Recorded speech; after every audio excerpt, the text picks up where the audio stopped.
Welcome back to the Pokemon Scarlet and Pokemon Violet Countdown.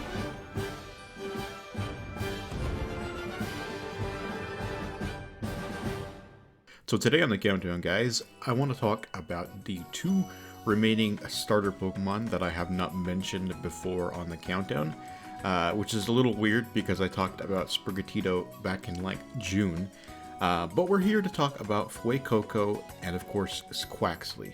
So, let's start out with Fuecoco. Fuecoco is a laid-back Pokemon and does things at its own pace. It loves to eat and will sprint towards any food it finds with a glint in its eye. I like Fuecoco. I like all three of the starters, I will tell you that. I like all three of them. They're all fun. They're all very unique comparatively to like the starters we've had before. Granted, every region has unique starters. But Fuecoco is probably one of the more unique ones that I've seen in a very long time. Especially it being kind of resemblance of like either an apple or a pepper or some sort of dragon-like creature. We don't know exactly. And I realize that the game has leaked at this point, and I'm sure everyone knows about everything. I am not one of those kind of people that like to know every single thing about every single Pokemon game before it releases. So I don't personally know, and I'm just going to share my opinions with you guys on all of these Pokemon right now. So if you know anything, please be courteous in the comments below, and please put a spoiler warning if you're going to post it. I don't really recommend you post any spoilers in the comments, but if you do, put a spoiler warning so that I don't see it, and so that anyone else who may be trying to avoid leaks as well doesn't see it. But with that out of the way, let's talk about Fuecoco. Fuecoco is the Fire Croc Pokemon. Of course, it's Fire type. We'll talk about typings in a second. Its height is 1 foot 4 inches. It weighs 21.6 pounds. And of course, its ability is just simply Blaze. So, Fuecoco. Its typing is going to be kind of an interesting one, I think. I don't personally think that these are going to be pure typing Pokemon at all. I do personally think that these guys will have some form of typing to them. I'm thinking there are 3 different kinds of types for both of these Pokemon. I'm thinking that Fuecoco is either going to become a Fire Ground type, a Fire Dragon type, or a Fire Ghost type, in my opinion. Those are the biggest possibilities. I don't really have all that much of like reasoning. Fire Ghost is only based on the fact that people are thinking this is going to be based on El Dracnacoco, I think is what it is called. It's some sort of a legend on an island off the coast of Barcelona that it kind of talks about like a sewer crocodile that like haunts the streets at night. That's the only reasoning people were thinking of. I don't really think it's gonna be Fire Ghost because they literally have a Fire Ghost type already in this game. Plus they have Blacephalon. Plus they just did another Fire Ghost Pokemon with Typhlosion. So I don't personally think that we're going to get a Fire Ghost.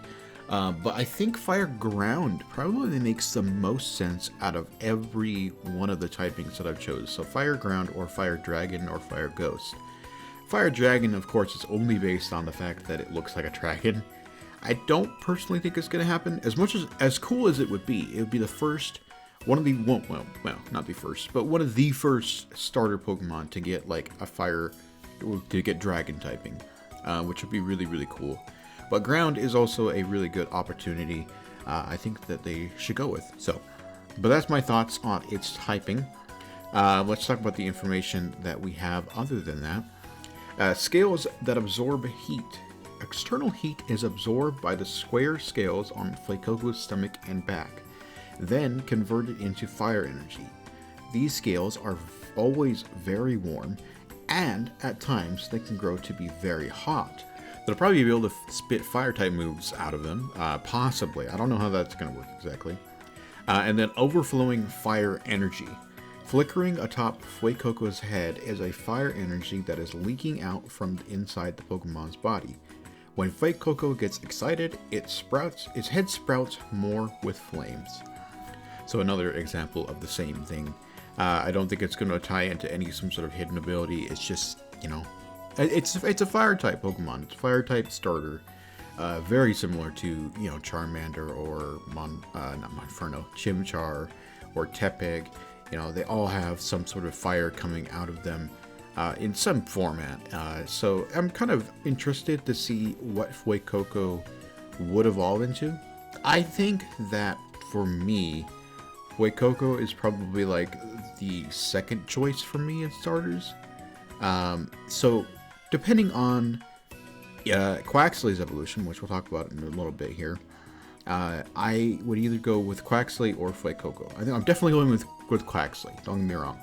Quaxly is definitely my choice. But if Fuecoco gets a cool typing and a cool evolution, I wouldn't shy away from using it the second time. So that's Fuecoco. Let's take some time and talk about Quaxly. So Quaxly is a serious-mannered Pokemon that will follow its trainer's wake. It's tidy and especially dislikes getting its head dirty. Quaxly is my good little duck boy. I'm very, very excited about Quaxly. The first time I saw it, I knew it was the starter I was going to choose 100%. I love Quaxly design. I would love to see what it eventually evolves into. Of course, it's always hard to see. Eventually, like when you get to the evolutions, like, oh yeah, you can see the progression, right? You can see Charmander progressing into Charizard, or you can see Grookey progressing into Rillaboom. So it's like, I want to see what Quaxly will evolve into really, really badly. And again, like I said before, it'll totally determine how I feel about late starters as well. But I really like all three of them, but Quaxly is my good boy. Quaxly is the duckling Pokemon. Its, of course, typing is water. And again, like I said with Fuecoco, we'll talk about that in a second. Its height is 1 foot 8 inches. It weighs 13.4 pounds, and its ability is Torrent. So, Quaxly. Quaxly's typing is kind of an interesting one. I think there are, again, like 3 different possibilities here. And I think the 2 biggest ones are flying type, or water flying, my bad, and water fighting. The other one I would think that maybe they would go with, and I know I don't really like this, and I don't really think that they're going to go with them exactly, would just be pure water. I do think that water flying has probably more of a chance than water fighting or pure water, in my opinion. I could be completely wrong about these things. He could be water fairy for all I know. But water flying is probably the best possibility. I mean, it's a duck. Ducks can fly, but I do think water flying is going to be its typing, in my opinion. But I could be completely wrong. So who the heck knows? Let's talk about the rest of the information that we have for Quaxly.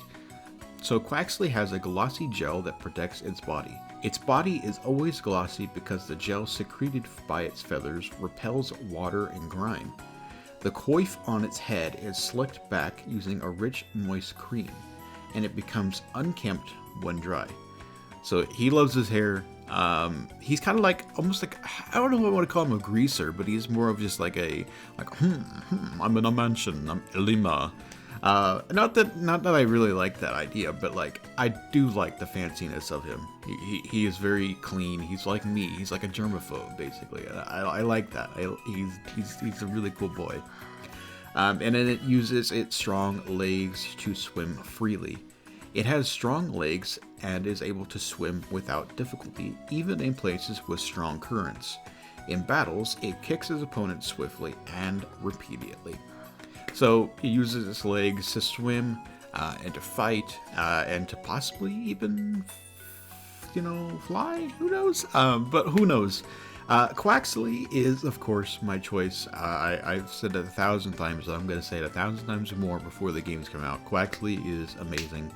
and I'm heckin' excited to see what it evolves into.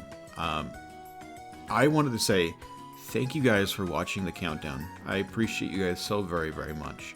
You guys have supported this thing ever since 2019, and that is amazing.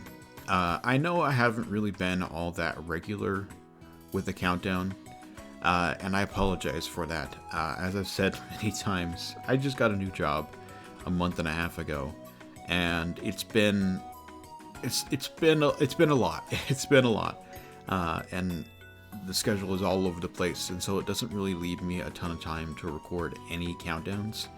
And I unfortunately am able to get to this one because I'm off, and I'm going to try to bulk record the rest of the countdowns for Scarlet and Violet.